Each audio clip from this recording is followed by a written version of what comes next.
Hello, and welcome to episode 16 of the Trueish podcast. I'm, of course, Dan Aquino. This week, I'm joined by a friend, a fellow Johnny, and a fellow podcaster, James Boisits. How you guys doing?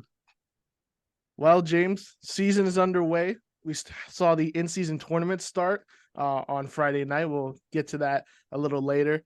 But we had some big news last week, of course, with the James Harden being traded to the Los Angeles Clippers.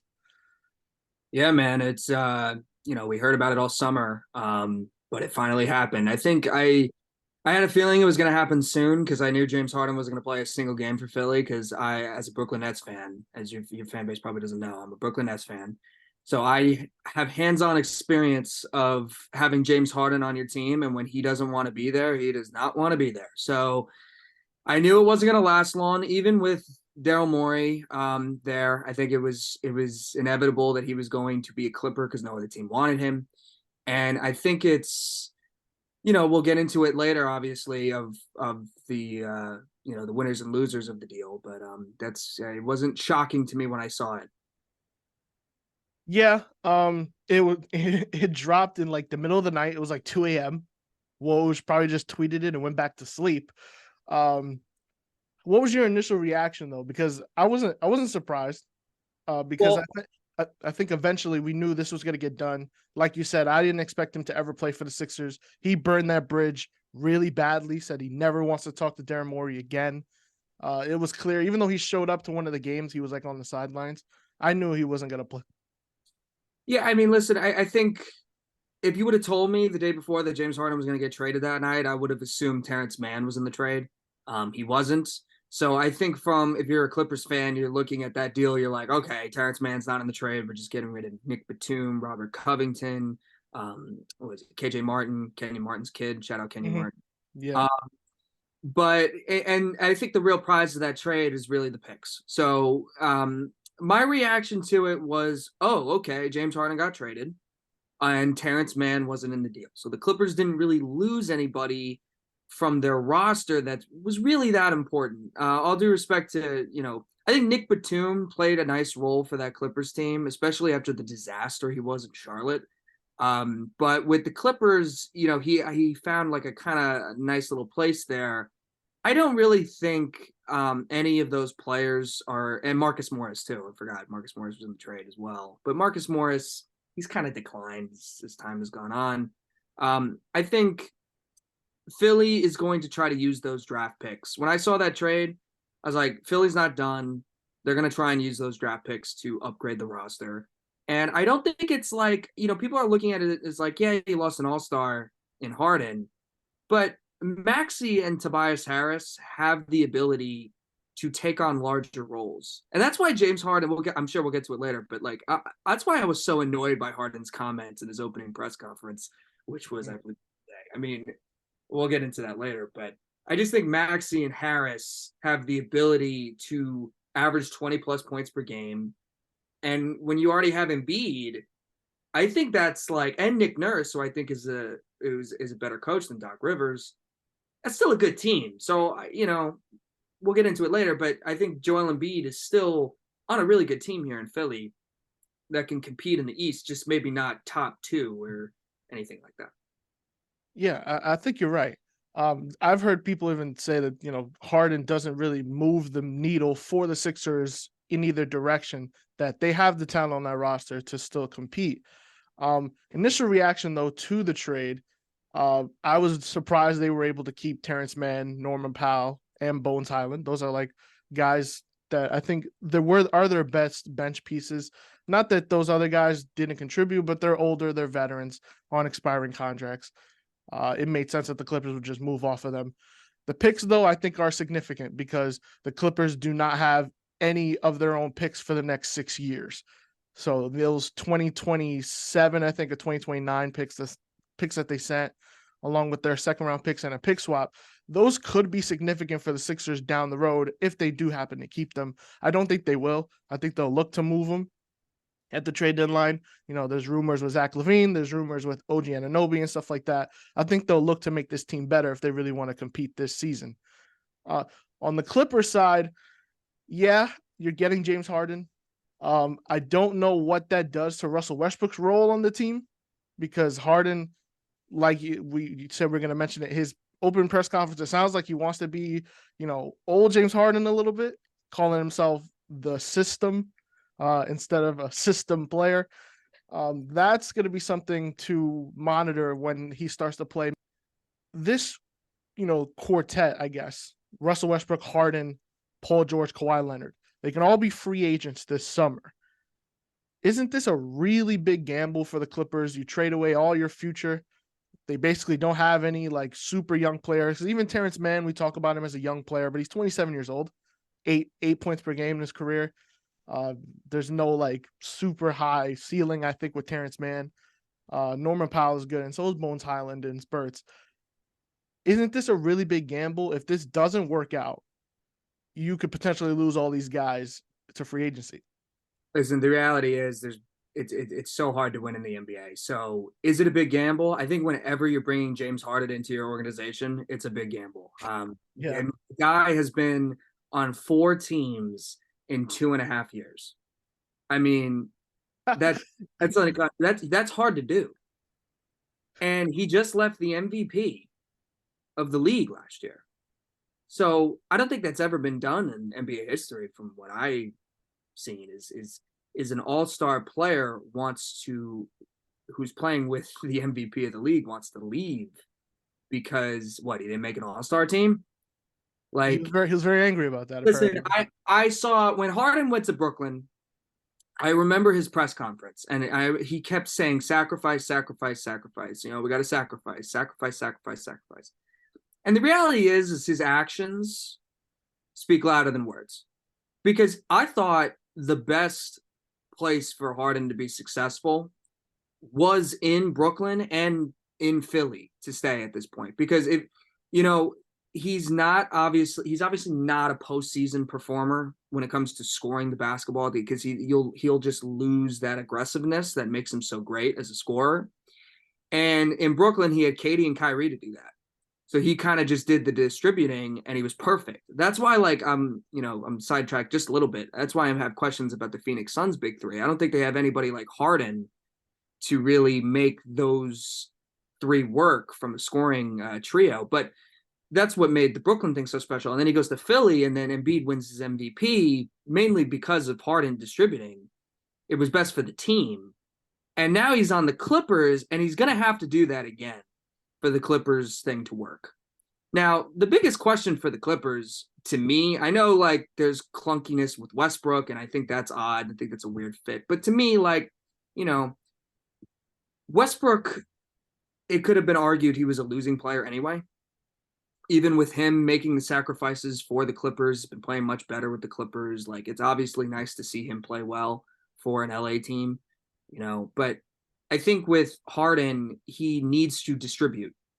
But the biggest question for the Clippers is health, to me. It's like, if Kawhi Leonard's not healthy, none of this makes sense. So is it a gamble? Yes, but the Clippers had to shake things up, because what was happening for their team at the moment, it just wasn't good enough. I mean, last year, a lot of people thought they had the most talented roster in the league, and they were extremely disappointing. Meanwhile, mainly because their stars don't play enough games. Harden provides regular season stability. I know he got injured last year, but mainly he provides a regular season stability and winning games. And that's what I will give him credit for. Will this work in the playoffs? I mean, if you had to tell me, probably not. I don't think they're better than Denver. I don't think they're better than the Lakers. I would still take Golden State over them. But the Clippers, listen, they had to make it a move. I'm just not sure Harden's the right move. But everything's a gamble when you give up your future for Paul George initially, and now it's not working. And they're moving into a new arena. They can't go in there 20-win team. Whenever a team wants to go into an arena, open an arena, you want to, put butts in the seats. And assumingly they will re-sign one of these guys, some of these guys. I'm sure Harden, he wants his money. I think that's the biggest thing he's been adamant about. He wants to be where he wants and the money at the same time. And somehow he's getting all of it, seemingly at the same time.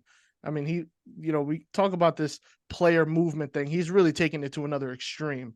Oh, he's everything. Listen, him and Kyrie, and I know I'm going to sound like a salty Nets fan, but him and Kyrie specifically are everything what's wrong with player empowerment. I'm for player empowerment, but to see what these guys have done, abusing their power in their organizations, and also I'll show some shade at Kawhi a little bit, like the fact that that team doesn't have a culture. They don't like in the last few years, the fact that he sits games when basically whenever he wants. It doesn't lead to happiness in a good culture. And I know that word's used a lot, but Harden says all this stuff, and a lot of his quotes are very alarming. When he says, "I'm a system," I'm a system. That shocked me that he said that. Yeah, and also he said this constantly. I'm an unselfish player. You know who doesn't say that? Unselfish players. Selfish players don't say I'm unselfish. Oh, the people don't understand how unselfish I am. I took a pay cut so PJ Tucker could sign, and like all that stuff. Like I don't believe it. I think he has the wrong people around him personally. Like there's got to be someone by James Harden where it's like, dude, like you're not getting paid the money you want because people don't trust you. Yeah, I mean, and then he went on to say that in Philly he was on a leash. Oh my God, he has the ball the whole time. Yeah, I mean, I don't understand what exactly he wants. I mean, does he want to? I mean, I do. I actually was under the belief he did want to go back to Houston, but Houston decided to pivot away from him, and they went with Fred VanVleet instead. Because I think he wants to play like he used to. He wants to have the ball in his hands. He wants to just be free and play how he wants. I think he feels like in Philly, having the responsibility of like, all right, I have to make sure Joel Embiid gets the ball, or anybody else, Tobias Harris, Maxey. I don't think he liked that, even though he's really good at it, and it's probably his best way to play at this point in his career. Yeah, I mean, listen, he keeps saying he wants to win, but it's not the case. You don't leave Katie and Kyrie, Joel Embiid, and all those talented teams if you really want to win. It's just not the case. I mean, Brooklyn, people give him the excuse because it was such a mess with the Kyrie Irving situation. Like, and I will admit, like, Harden saw it before it was unraveling. So I'm not gonna like give him too much, but Kevin Durant was gonna be back. Kyrie, the vaccine mandate was going to end. Why not give it one more run? And then if it doesn't work out, you can leave in the offseason. And that was my case for the Nets on keeping him because he had no leverage. They just traded him because he was scoring 4 points against the Sacramento Kings and dogging it. But in Philly, it was different because Philly was like doing really well, and then all of a sudden you hear this Woj Houston Rockets report on Christmas, and you're like, wait a sec. And Wosny Lombre, who's a reporter for The Ringer, and an analyst, he gave he believes that the reason why Harden called him Daryl Morey a liar is Daryl Morey promised him that money he was going to get from Brooklyn, except in Philly, and like this is a better situation, less chaos. You're going to get that money, and then he didn't get that money. So yeah, you can understand it from Harden's point of view. It's like, hey, like you said you were going to give me this money, but on the other hand, Harden's not the same player. So it's like part of you has to look in the mirror. Well, the problem is he might still think he is.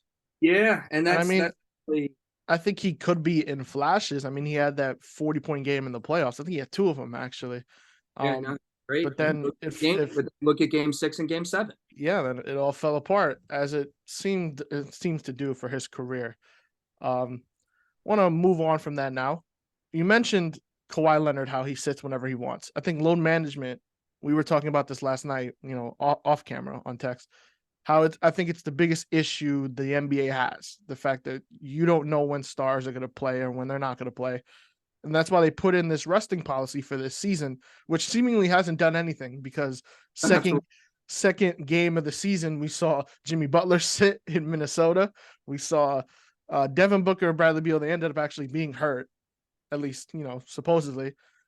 Second game of the season, they're out, both of them, and they haven't been able. Booker came back the other night, but Bradley Beal's still out. Is there a solution for this load management? Like, how do they get players to continue to play? They did the quota for awards at 65, so it still allows you to miss about 17 games. Uh, is there really a way to go back to where we could expect stars playing every night? Well, listen, it's very complicated, and it's the biggest issue the NBA has, mainly because there's no concrete answer. See, the players will tell you, because a lot of the old-fashioned players were like, I played 82 games, what's the Yeah, problem? I mean, the game is very different. The game is a very fast-paced game right now. Everything, just seeing like, if you watch JJ Redick talk about playing defense in the NBA, there's always this cliche like NBA players don't play defense. No, it's just that it's so freaking hard to play defense right now in the NBA because everybody could shoot. So you basically have to run and close out on a guy, and then you have to defend the drive, and then you have to rotate several different times, and then on offense you have to sprint down the floor, and it's just a higher pace. So you're seeing a lot of injuries that aren't necessarily from contact yeah, because guys are just working, and then a lot of these guys have been playing since they've been playing AAU all their lives. They're playing basketball 24/7 like it's a job. So you're seeing it like, I'm sure that has something to do with it. The bright side is that, the medical field has, we've improved. So like guys can tear their ACLs in college and they're the same in a year. Like we're seeing that with many different players. Some that's not the case, but a lot of them, like you saw Kevin Durant, like tore his Achilles, and in a year he's like just the same. So I think that's the good thing about it. But as far as it's the huge issue because the tickets are so expensive. Like I'm a diehard net fan, and like the Knicks have the most expensive. You're a Knicks fan, so yeah. the Knicks have the most expensive tickets in town. And then you're paying all that money, and I'll give.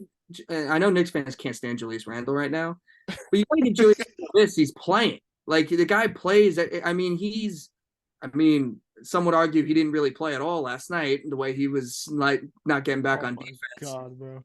but you know, I value those guys, and especially after dealing with the Nets with KD. And KD, listen, to his credit, he played. Like whenever he was healthy, he played. But Kyrie, no. And listen, Harden did the same thing. I mean, I'm just used to seeing stars like not play games, and it's really frustrating. I think it's more of an issue specifically with some teams. Like I think a lot of teams like the guys play. Like we just don't talk about it. Like we just don't care. Like I don't think anybody cares if Tyrese Halliburton is playing all the games that he can for the Indiana Pacers. Right. In the main media, people in Indiana care about that, but people in the main media don't. So it's an issue that's listen. The players want the owners to shorten the season. It'll never happen. So it's really tough. What are your solutions for it? Do you have any? Um, the real solution, I told you last night, is to shorten the season, but this because of the money implications and just the fact that it's always been 82 games, at least for the past like 50 or 60 years. They'll just never do it. It'd just be too drastic of a change. I think they'd feel like, but like, I agree with you. There really is no concrete answer. And I think there are stars that do play consistently. Steph Curry, can't think of games that he sits, without an injury. It's some of the older guys, Kawhi Leonard and Paul George. Obviously, they've done it. This started all the way back with the Spurs and Greg Popovich when he used to sit Tim Duncan and Tony Parker and Manu Ginobili to get them ready for the playoffs because they were older and you didn't want them to break down. So I understand the strategical aspect of it. I think it's more so like organizational training staffs and stuff. They want to do this Yeah, because they want to. it's hard to blame players.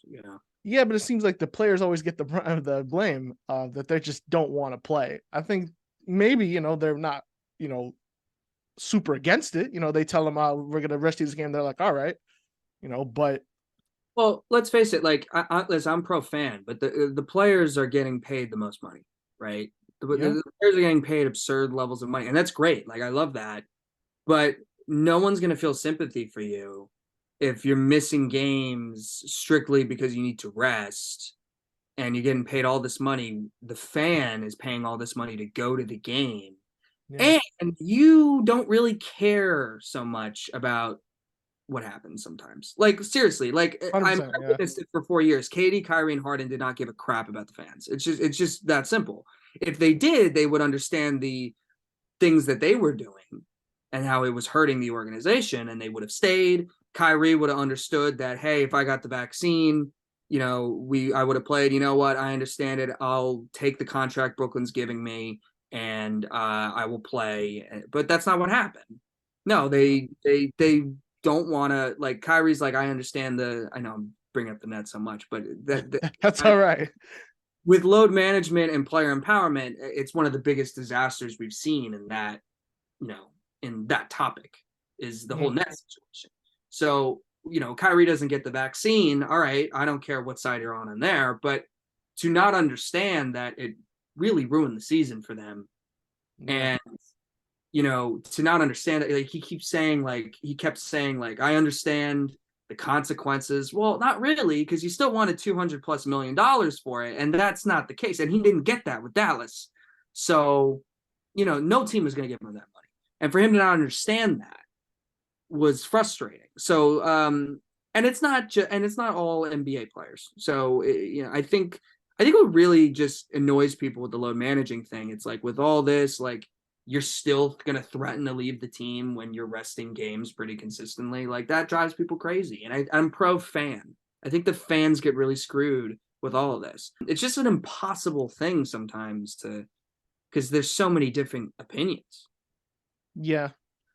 One thing I thought of was, is there a way for like coaches, like, coaches come into the game with their rotation, how they're going to play guys, when guys are going to come out, when they're not, they're just minutes substitution and stuff like that.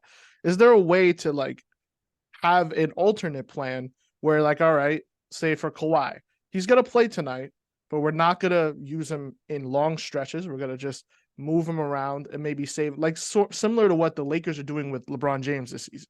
LeBron hasn't sat a game yet. He actually played a back-to-back earlier this week, but they're not really playing him a lot in the first 3 quarters, and then they're waiting for the fourth quarter to play him like almost the entire time because they end up needing him. Is there a way maybe that coaching staffs find a way to say, all right, we're going to play you, you're going to play tonight, but you're not going to completely exert yourself, play 40 minutes against, we're playing Charlotte tonight. Charlotte's not very good. We don't need you the entire game. You could play, 3, 4, 5 minute stretches. Maybe it ruins with the rhythm of how players like to play. I understand that. But is that maybe a way you could sort of load manage while also playing games at the same time?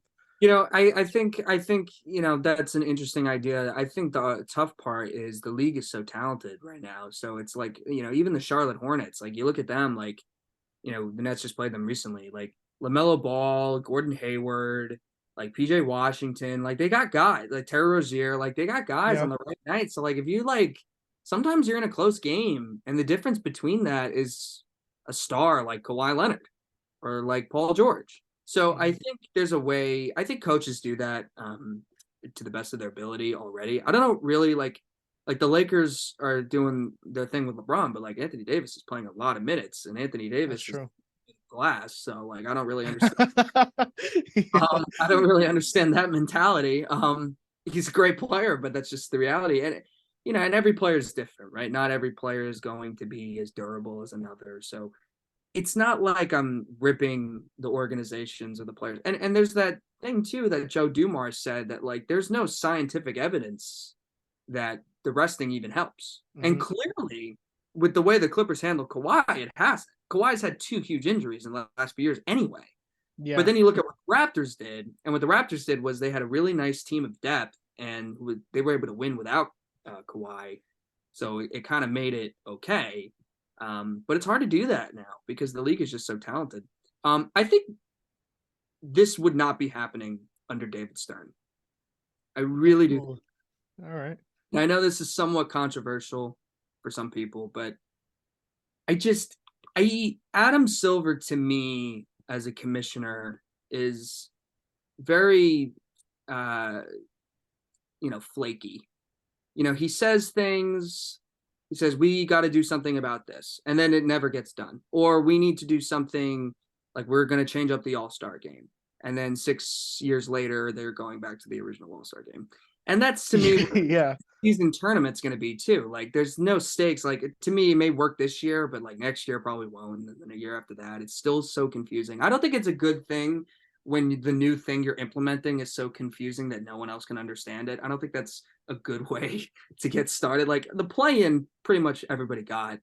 I think the play-in's a great thing. I think he did a good job with that. But I just think the players have like they have so much power now. Like now the organizations and the fans are suffering because of it. This resting stuff was never an issue under David Stern. It just wasn't. And I think when Adam Silver came in, he was willing to listen to the players, which is good. Like the players should be listened to. Yeah. I think Adam Silver has done a good job in the aspect of, commercially, and the money that the NBA is making is more than it ever has been before. He's done a good job in that, and that might be what his real goals are, just to build the league, in terms of revenue and stuff like that. Which is why we see these huge contracts, and when they do the new TV deal in a couple of years, we'll see the money probably go even higher.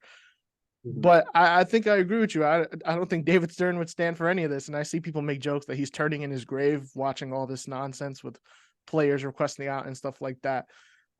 But you're right. I don't know what the real answer is. I don't know if there's a way to even go back. The CBA was kind of extreme this time around because organizations and owners are kind of fed up with the way they just have lost a little bit of control. But I think it can go both ways. The owners and organizations for a long time had all the control. They decided when they wanted to resign players, they traded players at a whim. Danny Green got waived this week because of the Harden trade. He was just getting finished unpacking. Now he's out of the league and not on the team. Hopefully he gets picked up at some point. But go ahead. No, definitely. I think it's definitely great that the players so people criticize the players getting the amount of money that they do, and I just think that's terrible because that's the reason why we watch the games. The players should be getting this amount of money, and it's going to spike up even more. My issue is you need to have some care about what the fans are thinking about, and I understand there are fans out there that take things way too far. Fans go at players all the time, and I'm not trying to have no empathy for that because that's really the case. Like I'm not. If I was an NBA player and I didn't play well one night, like I'm sure Julius Randle was getting added last night by so many Knicks fans. And, it comes with the job. When you get paid that much money, I mean, the reason why they're getting paid that much money is because the media is talking about them and fans are going to these games, right? Mm-hmm. And fans are talking about it. Like, this is how you're getting paid. So it comes with it. And, whenever you ignore the importance of them, I think that becomes an issue.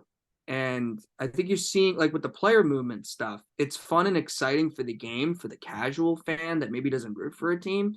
But for the person that does root for a team, it is tough. And it's hard when you have stars and they want out, especially for ridiculous reasons. Sometimes it's legit, like Lillard, but I was very critical with the whole Lillard thing because he only wanted to go to one team. And I was like, Miami doesn't have a good offer for Lillard. I mean, that was a garbage offer. But what? The organization's just supposed to say, yeah, we'll take it. Thank you. And that's it. No, you got to give them options here. And that's what and Lillard, to give him credit, he stayed with Portland long enough. And then also the whole signing the 5-year contract thing and wanting out after a year, I hate that too. If you want to go to one place in particular, wait till you're a free agent.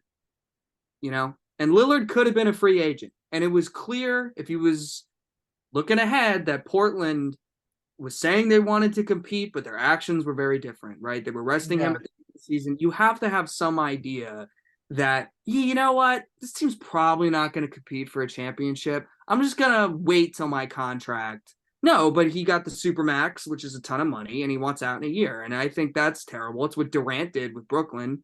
He signs the 5-year contract, wants out in a year. That you have to fulfill the contract.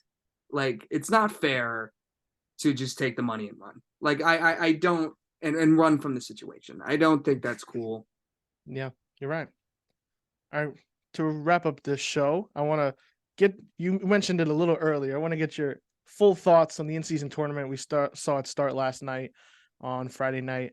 The games, they got these groups. It's, we see it tournament style play. We see it in college, we see it in European soccer. Now it's come to the NBA, you know, the latest attempt to try and liven up the regular season and make people tune in more to regular season games. I want to hear just your thoughts really quick of what the in-season tournament, you know, you said it's confusing. There's a lot of rules. Bones Highland in press conference was like, I don't even know what's going on. He's just playing games. They're still regular season games, but we've now added some sort of extra, you know, the money and stuff, and they're gonna play an extra game in Vegas if you reach to the championship. What are your thoughts? So I obviously don't. I can't have my complete thoughts until after I've seen it for a True. season. Yeah. What I can say is the uniforms are garbage and the courts are garbage. So that's not Oh it's my God, the courts terrible. are terrible. I mean, I watched the Nets Bulls game last night, and that Bulls court, like we were texting yesterday, it looks like NBA 2K16, my team, like making your own court thing. Like when everybody was like, "Oh, you can make your own court. I'm gonna make my court like red or black." Yeah, exactly. What it looks like. And Yeah. you know, I think the only one that looks like the Nets one is the same as their actual court. Now, I'm not a fan of the Nets actual court. I think they should go back to the wood. Um, you know, just get rid of that whole KD Kyrie, you know, that whole thing. Anything that reminds you of it. Anything that they played on. But I think what's just a bad sign is the players don't even know what it is. It's so confusing. It really is. Like I've really tried to like listen to it, and it's just like I don't care. That's another thing too. I don't care because I know it doesn't matter. This isn't a championship. This isn't, Right. you know, this doesn't guarantee you a playoff spot. I think it's what they get money or something. As if the Yeah. players don't make enough money as it is. I don't think a extra 500 grand. I mean, it could. They may be playing for the 14th, 15th guy who probably needs that 500 grand. But like, Yeah. I don't even know what the number is. I just had 500 grand in my I head. think it is 500 grand. Yeah, it's around that, I think. So you know, I don't really care about it. I think that's just a bad sign that I don't care about it already. I think if in order to make them stay, something like what Tyrese Halliburton said, where it guarantees you a playoff spot, would make it. And I think you would need to do it kind of like not start it as early, maybe. Because I know you said like, you know, if a team wins it, then they can just coast for the rest of the year. And I think that's a very valid point. Yeah, they definitely could do that. I think if you did it maybe in, you know, you didn't start it as early as November 4th or November 3rd, maybe that could be a little, you know, a fixed issue. But, you know, we'll see how it goes. I mean, I'm open to it. I know like with other sports, like they introduced the World Baseball Classic and people thought it was dumb. But then like if you're seeing the World Baseball Classic all these years later and you're watching Ohtani versus Trout, like people are tuning into that. Yeah. They're filling up Marlins Stadium for that.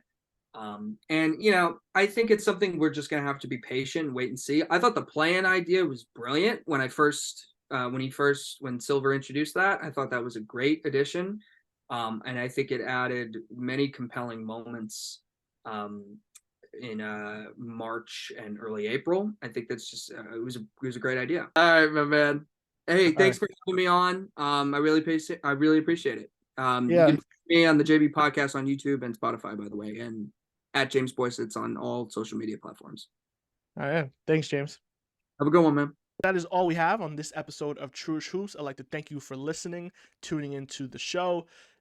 If you haven't already, like, subscribe, follow the show. You could also follow Trueish Hoops on TikTok for more sports content and snippets of the show. You can also follow me personally at OZPDan on Instagram and X. You can also email the podcast at truishhoopspodcast@gmail.com for any questions you want me to talk about in the show, overarching questions or maybe questions about your favorite team. I will be looking at that and, of course, allow you to be a part of the show. Thanks for listening. See you guys next week.